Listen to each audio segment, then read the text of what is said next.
Today on Make and Drink, we're doing some Mai Tai questions with Kevin Crossman from UltimateMaiTai.com. I asked many of you several weeks ago to submit any questions you had about the Mai Tai through a YouTube post on Instagram and through a Google form. So I have those questions here. We had maybe 15 to 20 really good questions, but I had some more basic questions that we're going to start with. So the first thing I'm going to ask you, Kevin, what is a Mai Tai? Well, a Mai Tai is a cocktail, usually made with rum, if it's made the right way, but typically would have orgeat and orange curacao. Now, as we've discussed, as your channel went into, the Mai Tai originally started out as a very straightforward cocktail and is turned into kind of whatever you want it to be with rum. But if a Mai Tai is actually a Mai Tai, whether it's a Hawaiian Mai Tai or a Trader Vic's Mai Tai, it should have rum, lime, orgeat, and orange curacao. Okay. What is a 1944 Mai Tai or a 44 style Mai Tai? Yeah. You know, there's a little bit of a debate on this. My view is that when you use the term 1944 Mai Tai, what you're trying to do is to impart that this is a original Trader Vic's style Mai Tai rather than a Hawaiian Mai Tai or Island Mai Tai. But some purists will say it has to be made exactly what you make in rum because that's what it was. The rum was used in 1944. My view is a 1944 Mai Tai is that original recipe, use 2 ounces of whatever rum you want or some combination of rums that you want. All right, something I've covered, something we just covered in the de-evolution video. Was the Mai Tai a trade secret? It was not a trade secret. Trader Vic had shared the recipe with the bartenders and the staff at the Royal Hawaiian and the Moana hotels. Once it was out there, they could do whatever they want with it. There was newspaper articles that quoted a bartender at the Royal Hawaiian and they gave pretty much the same recipe. So this was not a trade secret. They weren't using, coded recipes like Don the Beachcomber was. Now, orgeat was not an everyday household kitchen ingredient, so people might have used grenadine instead of orgeat because it was easier or whatever, but it wasn't because he held the secret. Okay, if you go to Trader Vic's today and you order the original Mai Tai, what is in that drink and how do they make it at Trader Vic's? Yeah, at Trader Vic's today, they're using, first of all, Trader Vic's Royal Amber rum. Now, this is a lightly aged, if any, Puerto Rican rum, which is a blend of their gold rum and their dark rum. So it's not using Jamaican rum, and you'd think it really wouldn't work. It's not a great rum to taste neat, but man, it works really, really good in a cocktail. So they use 3/4 of an ounce of lime juice, a half ounce of orange curacao, half ounce of their Trader Vic's orgeat, and a 1/4 ounce of their rock candy syrup, plus 2 ounces of the Royal Amber rum. They shake that with crushed ice. They pour it in, and then they squeeze a 1/4 of a lime on top, and then drop it on top along with the mint. So that's how they make the Trader Vic's Mai Tai at Trader Vic's today. And that squeezing of the lime on top, I did not know that. I've never watched them make it at Trader Vic's. And it makes more sense because I was just talking about the Mai Tai I had last week, which I love because it was really bright and had lots of lime. Whether it's your Mai Tai or Smuggler's Cove or even mine, sometimes even a full ounce of lime juice, it's just adding acidity, but you don't really taste as much. So I loved it. That was one of my favorite Mai Tais of Mai Tai month was in person. Yeah. And I think when you squeeze it on top, it adds extra fragrance too, Yes. to the that you're getting from the lime, and like you're saying, very bright that way too. So yeah. This is a question, like this is one of the big questions I was thinking about because there are things that others, we just sort of say, we sort of parrot hearing other people say this. Everyone says this. I don't know the origin of it. What is the origin of the garnish with mint representing a palm tree and the lime shell representing an island? Because the original 72 and autobiography, they don't say that. He just says drop in a lime shell for color and a sprig or a branch of fresh mint. I think that this came mostly from Martin Cate. He was a bartender at Trader Vic's in the early 2000s. And so I think that's where this idea that it became an island, a palm tree kind of came from. I'm sure he was told that by the people at Trader Vic's to maybe tell the customers, and then he's taken it along in his books and so forth. All right, next we're going to the submitted questions. These were questions submitted by many of you through the Google Forms. And the first one is from Blake, and he wants to know, at what point does a drink stop being called a Mai Tai? And in other words, What ingredients, techniques, or flavors are truly essential for a Mai Tai? Well, I think that again, if you've got orgeat, orange curacao, and rum, you can paint with a little bit of a broad brush, again, depending on whether you're a very purist person or Mhm, not. I know there's lots of people who think that any pineapple juice whatsoever, and especially orange juice and grenadine, it's a different drink. And, there's all these memes about pineapple juice and all that.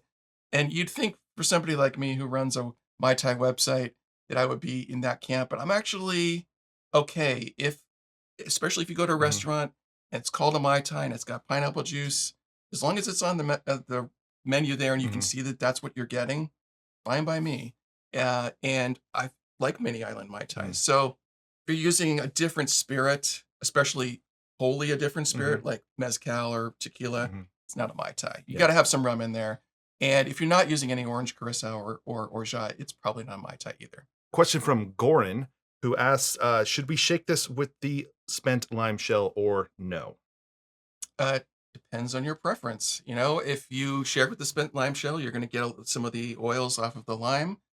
Maybe you like that. Maybe that works with whatever the rest of your ingredients are. Mhm, It depends a lot. We might have a question of what rums to use. mhm. What rums you use depend maybe on the orgeat you're using, the orange curacao, how your limes are tasting.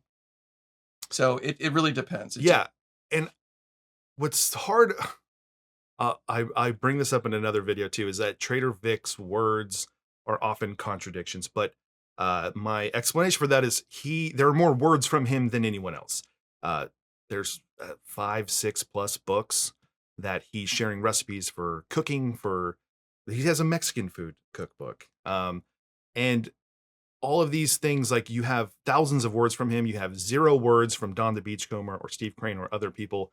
So you can sort of pick at them, but he, whether you should put the lime shell in according to Trader Vic or not, I don't know. He does say to drop it into the glass, but is it in the beginning? Is it at the end? It's, you can't tell for certain from the books.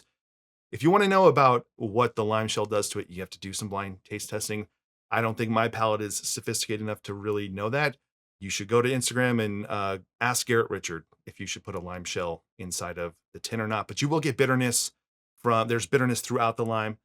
Even in the peel, it's not just the pith, so that will be in there. But maybe that's something that you want. All right, a question from Zach, who asks the best way to use ice in a Mai Tai to avoid over dilution. This is a good question, and ice is really important. If you make a Mai Tai with shaved ice versus cubes, it will be a very different cocktail. You'll get much more dilution Mhm, with the shaved ice.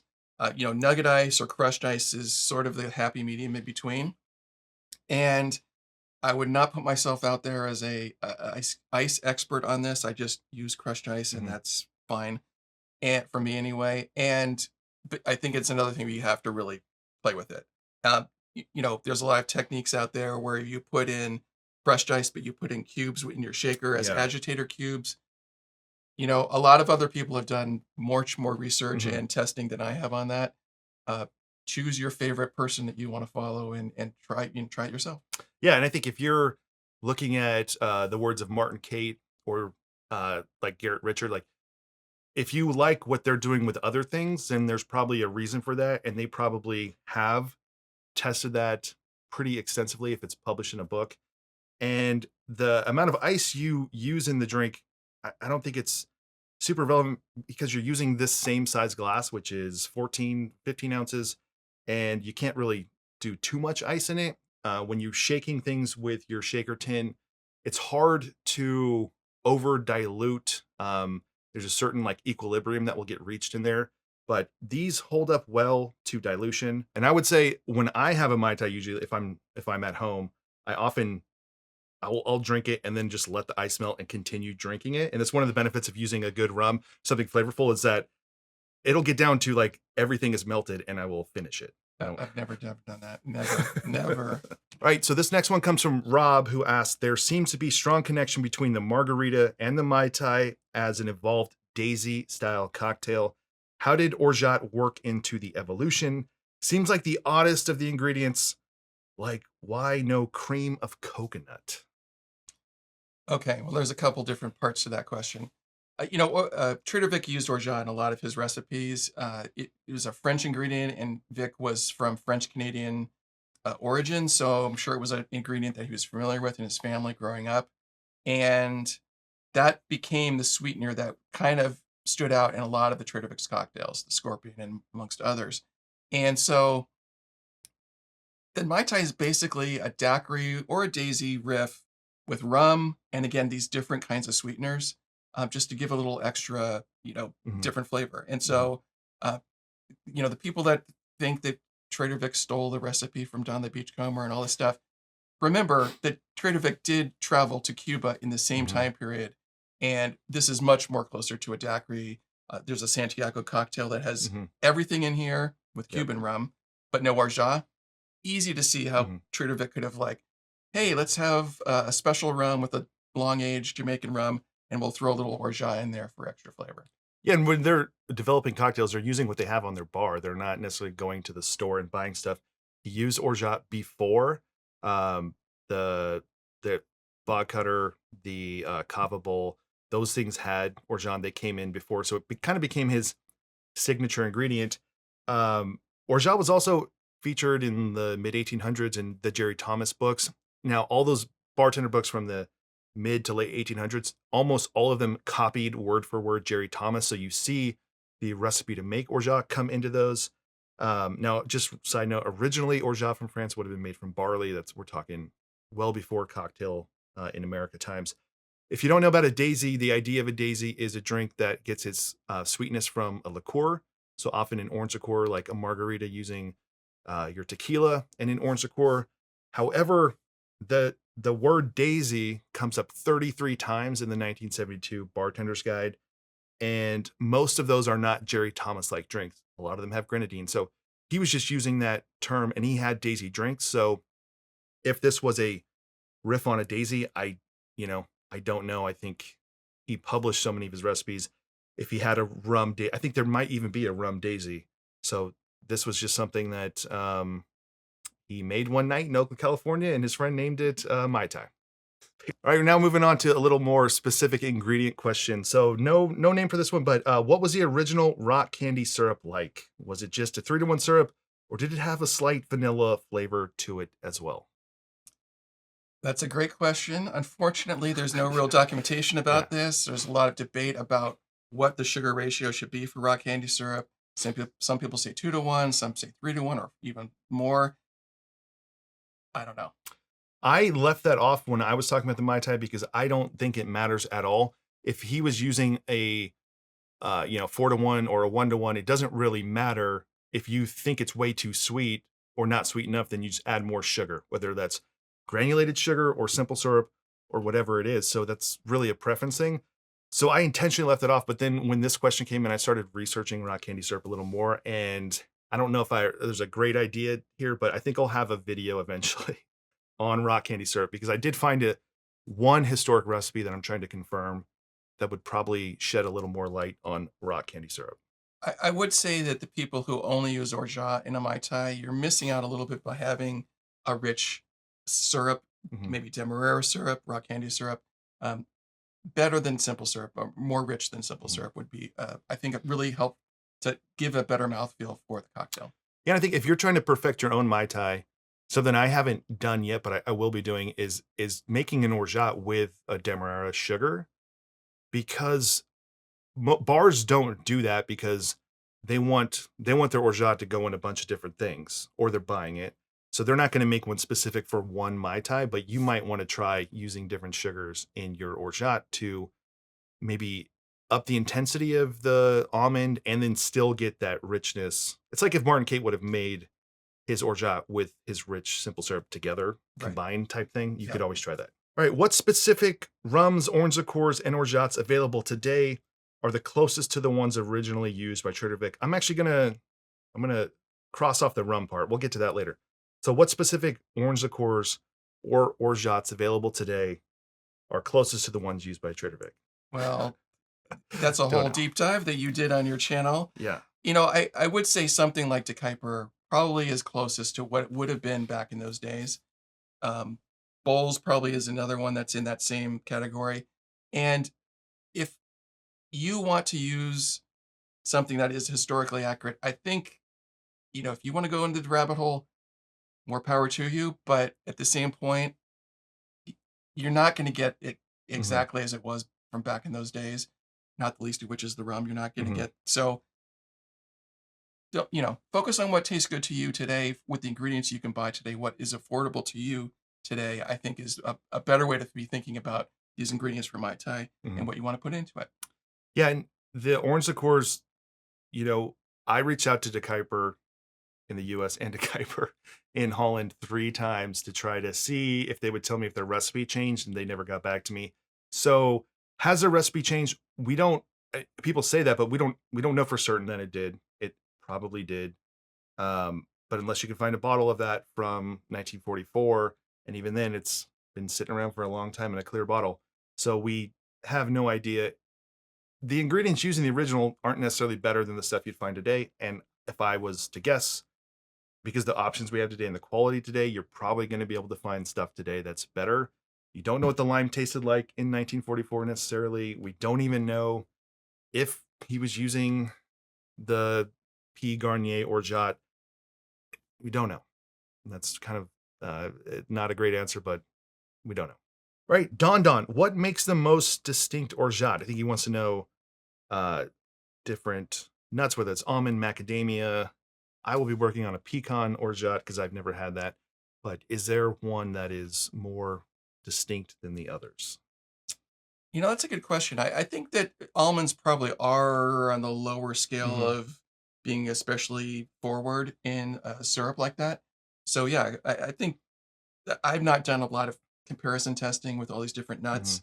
Um, I- Macadamia nut probably is one that is probably not as strong as something like a Hmm. pistachio or pecan, which have bolder flavors, I would Yeah. think. I would assume pistachios like the boldest flavor. And yeah, the almond thing's interesting too, because I was thinking about this question. Is it because we're so used to almonds that they're just kind of dull, or is it actually the almond itself?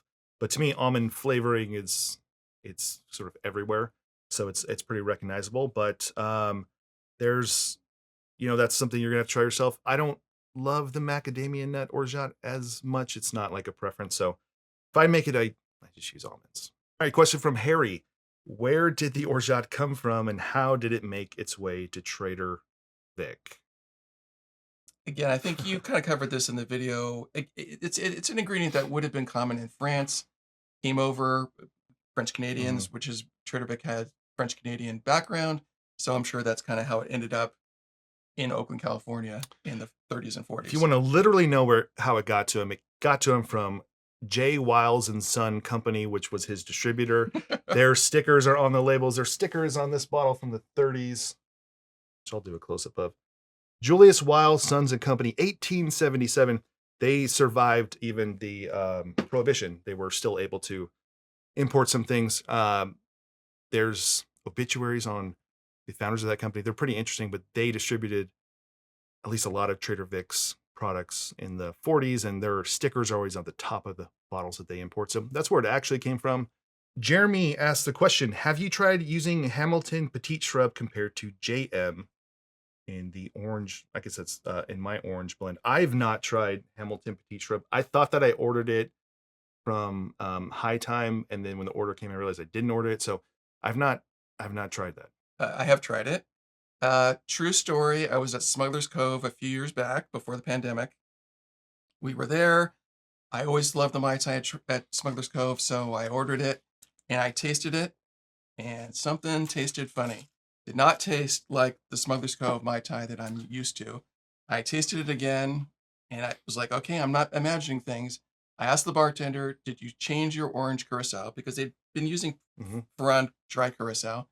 And he said, well, yes, we're changed to the Hamilton. And I said, Hmm. not an improvement. And then a few months, they'd switch back to Ferran. So it wasn't to my taste, but it might be good for you.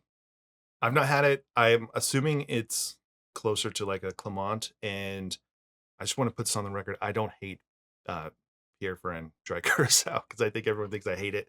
I just have tasted a lot, and I prefer that. But I actually don't prefer the full Clement Creole Shrub. I know a lot of people said they do. I think it's a little bit too sweet and has like a little bit too much of that agricole flavor, which I just am not generally a huge fan of. But if you have it, you should try it up against the other ones. JM Shrub, I think it's less of that agricole, and it's actually sweeter the than the Clement or the Pierre Ferrand. All right, Kevin in I think New Zealand, he asks, "What about Mai Tais with alternative orgeats, macadamia, pistachio, avocado?" Which I've not heard of that Oh one. yeah. Um, do you think that they rival anything beyond the original almond? And we kind of talked about that. I don't know. I've not really tried. I think that if you want to switch it up a little bit in combination with whatever you're doing, it can be really good. And I've liked a lot of Mai Tais where they have used some of these different kinds of orgeats in combination with the rums, especially that they're using. I'm not someone who is like got one of Mhm. those amazing palates, and I know a lot of people who work in bars and restaurants do, and so they can put together flavors better than I can sometimes, and oftentimes it can work. On the other hand, sometimes it's just a gimmick, Yeah. and it doesn't really change the taste too much. I've never had avocado orgeat. I don't even, is that making it with the pod, the seed? I guess. We got one more page of questions here, and this is the one everyone wants. It's all the rum questions. So Stephen asked, and I'm paraphrasing Stephen here, but I think it's a good question because this came up. He had a specific question about the HippopotoMaiTai, and I know you know the HippopotoMaiTai as well as I do. Other rums in there in addition to Coruba, other than Bacardi. So I think he's wondering, can you really change up that, or should you? And the first thing I would say is the hippopotam mai tai is not a special mai tai. It's I mean, it's basically like this mai tai that we just made, the Hawaiian style mai tai, except they use agave and the rums they use are different. But it's still a light Puerto Rican rum Yes, and a dark Jamaican rum. yes. And again, very similar to that 50s Hawaiian Mai Tai recipe, tourist oriented. And Mhm. hey, Disney, that's a tourist place too, Yeah. right?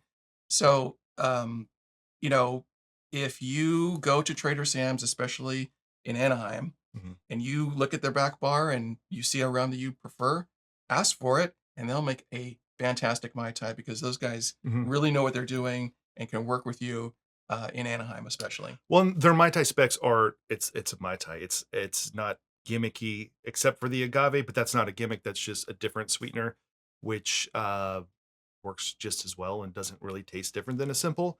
So I think that they use a lot. That I think they use half an ounce, which is a little sweeter. But I think the idea here of two rums, and I think the question people have is like, what's the point of the Puerto Rican rum? And there's probably a few things to it, but it's in a sense diluting your heavy Jamaican rum. Are you tasting the Puerto Rican rum? Is it, You're not really you're tasting not it, tasting the Puerto especially with Rican? all the other things that are going on in a Mai Tai. Yeah. The light Puerto Rican was often used in a lot of these historical recipes to cut the taste, Mhm. to lengthen the rum portion in terms of the ABV and everything Mhm. else. So they're just following the tradition. Yeah, and if you want to make a cocktail with 2 ounces of spirit and you don't want it to be super heavy, then you would cut it with something else. And obviously, you don't use something like vodka. Um, Ever vodka.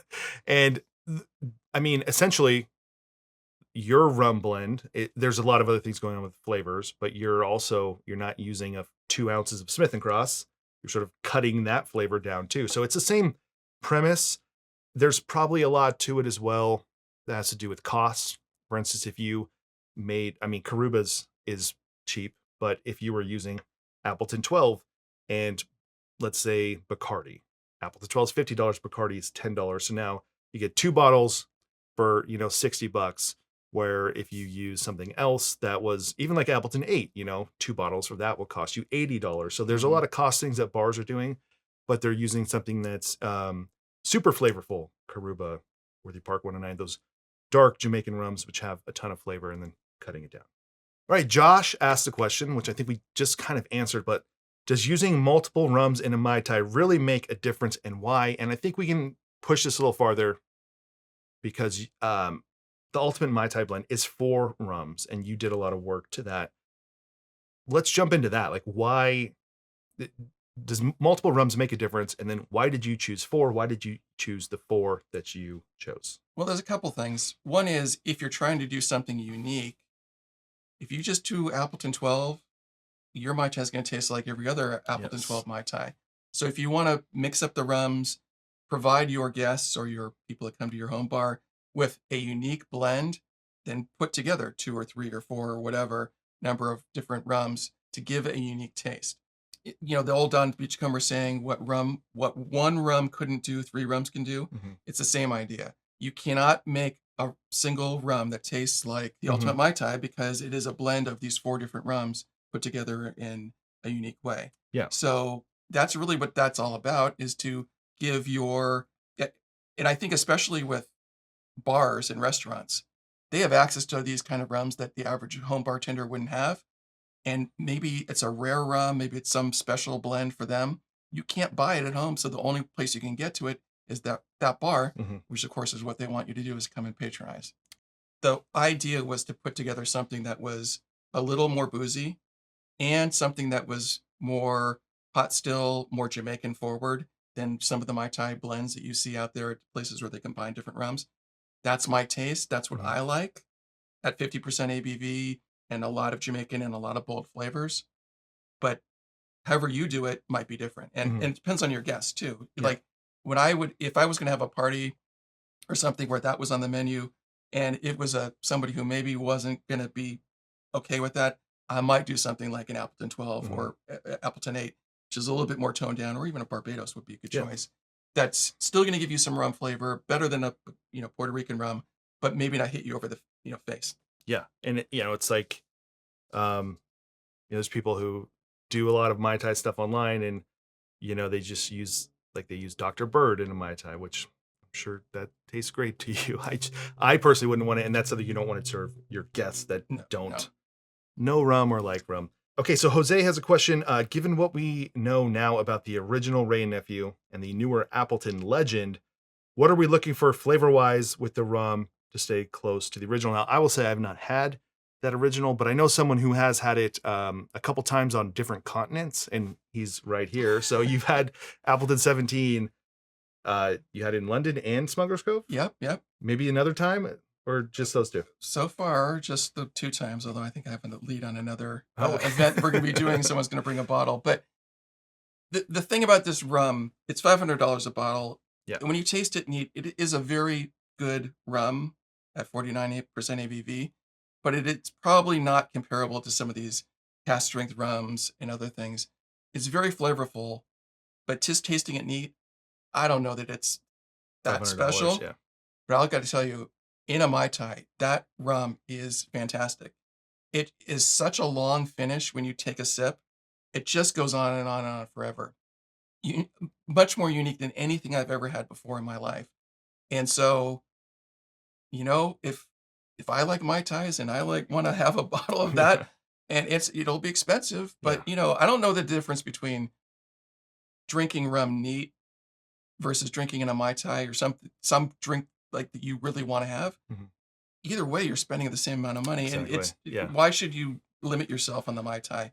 But again, the original Mai Tai, the 17-year-old bold aged Jamaican rum, and with a long finish. That's really what it was about, and that's really what the legend is doing here. Also, if you want to know more about that original one, the Cocktail Wonk has a couple great in-depth articles about the original Wray and Nephew 17, including the fact that I think they're called punch-ins, like a larger barrel. So they were using larger barrels, which would mean that 17 years isn't the same as 17 years in a smaller barrel, and that they probably were not using American whiskey barrels because they didn't exist during Prohibition. So that's something, I'll put links to those. There's a couple of them that are really good, kind of diving deep. And I think the consensus from that is like, we don't know, and we may never know.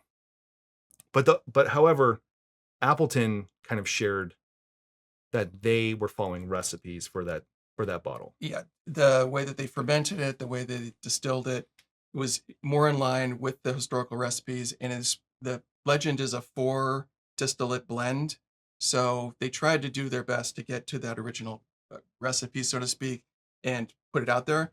Although the ABV is a little higher than it was back in those days Mhm. because you can't sell a $500 bottle at At 43, 43%. yeah, because you could just get one of these. Yeah. Yeah.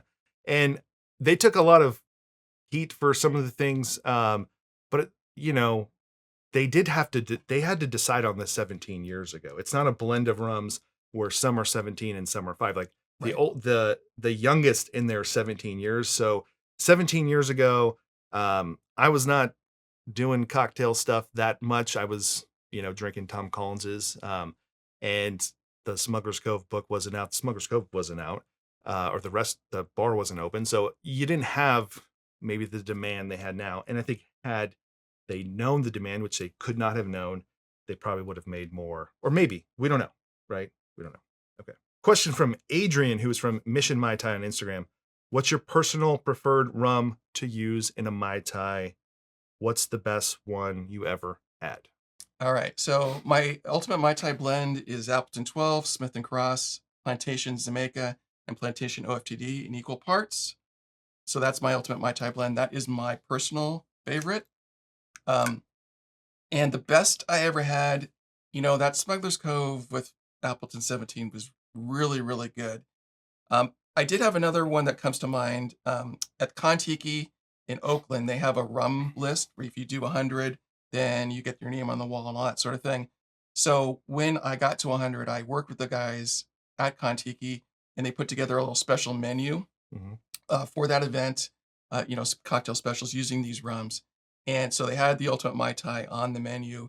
And there was a bartender there who I sort of always worked with, and he really knew I liked it just a little extra sweet. And so he made it that night. And then a couple months later, he was moving, and we had like a big going away party. And I asked for a last Ultimate Mai Tai from him. So Terry Six, thank you. Man, that Mai Tai was so good. But this was my rum blend from a bartender I know who knew exactly how I liked it. So your mileage will vary if you go to a bar or something like Mhm. that. But that was the best for me for probably the context of the drink plus the sort of circumstances. Mhm. Um, but your mileage will be vary a little bit. Yeah, And always remember to tip your bartender well. absolutely. My favorite, let's just say an Appleton 12 Mai Tai. Like it's not a whole bunch of stuff. Um, Kind of simplicity, but I also come back to the Mai Tai as being more simple because a lot of times I'm making complex, whether it's a Don the Beachcomber drink or something. It's nice to come back to something that's simple. So it's kind of like a daiquiri with a little more flavor, basically. And Yeah. that's what I like about it. Yep. All right, one note on the Ultimate Mai Tai. If you are in somewhere around the San Francisco Bay Area, you can go to Tiki Tom's in Walnut Creek and you can order an Ultimate Mai Tai. It is on the menu It's there. on the menu. They do a great job there at Tiki Times with the Mai Tai and, of course, with the rest of their recently refurbished Mhm. and excellent tiki bar. Last question, which is probably the most specific question, is from Peyton. What about the flavor profile of the Grand Arome from Reunion Island differs or is preferable to an aged agricole from Martinique? Well, Grand Arome rum would be made from molasses rather than cane juice, so it will give you a different end result. I actually had a couple of these rums at Smuggler's Cove recently, and I compared uh, the cane juice versus the molasses, and they were actually more similar than I would have expected because normally the cane juice stuff is very noticeable, Mhm. very a little bit more grassy and that sort of thing. So it depends a lot on the other factors. How long did they age it? Mhm. What sort of age? Was it a pot or column still? So the raw ingredients will make a difference, but if the rest of it is kind of similar, it will actually come out pretty similar, which is what was my experience. I was a little Mhm. surprised, but by and large, molasses-based rums are going to taste different from cane juice rums. And this comes up so much because it kind of I kind of just say, oh, the Mai Tai and the Martinique thing, a lot of it is there's some of it's Jeff Berry, but a lot of it I assume is Martin Kate. But then when people start commenting on videos or sending questions, it's like you can tell, like, okay, it's very heavily influenced by Smuggler's Cove and the bottle of Denison. And just a couple things to just put it to be straight.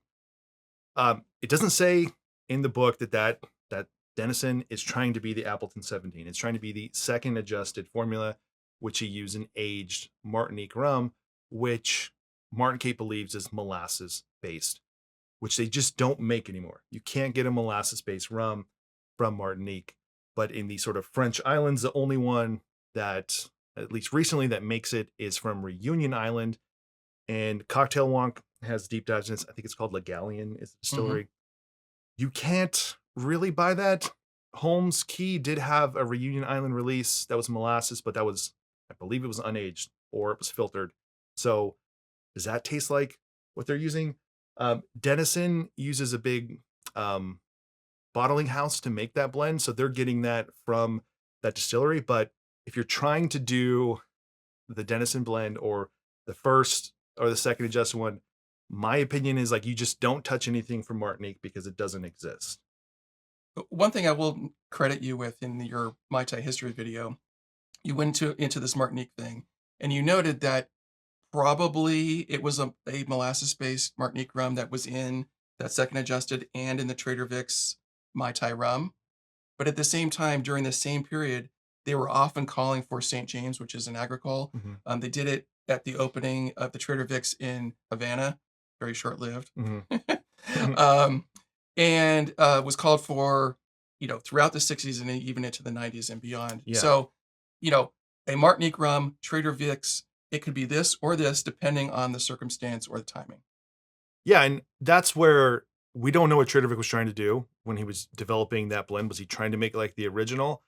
And that's why I like to maybe overly point out the fact that Denison is not based on that original Mai Tai, and Martin Cape doesn't claim it to be. It is spelled out, but sometimes people latch on to those words, or like I pointed out, people latch on to Jeff Berry's words, even though Jeff Berry doesn't say in the books to use a sugarcane juice rum. So, I think it's one of those things where some things are taken too seriously or literally, and taken out of context and just sort of seen as a gospel. And Martin Cape doesn't say in those books that this was for certain a molasses base. That's his opinion based upon what he has read. I think I agree with that sentiment for that formula, but we'll probably never know exactly. Yeah, and I think you need to take a little bit of what Trader Vic says in that letter with a grain of salt. If he says that we did this first adjusted to mimic the original, I don't think he was really trying to exactly recreate the original. I think he was just trying to make a good Mai Tai during that period and sort of hype the fact that he had this original unique 17-year rum that has it's not a usual number, and talk about how it was so long aged that it became this huge giant hit immediately. Yeah, and if my opinion is that the Mai Tai is not popular when they start changing that recipe. So did he sit down and do this huge thing, or did he just say, let's get this one and this one and do it? We don't know. And when he's telling you this, it's 25, 30 years later. Who knows? So anyways, thank you all for submitting questions to the channel here for Kevin Crossman at UltimateMaiTai.com. Kevin, thank you for coming here and answering everyone's questions. That's it for this one. I'm Derek. This is Make a Drink. If you enjoy the video, give it a like below. Consider subscribing to the channel. Check out the Patreon page if you want to, and otherwise, see you on the next one.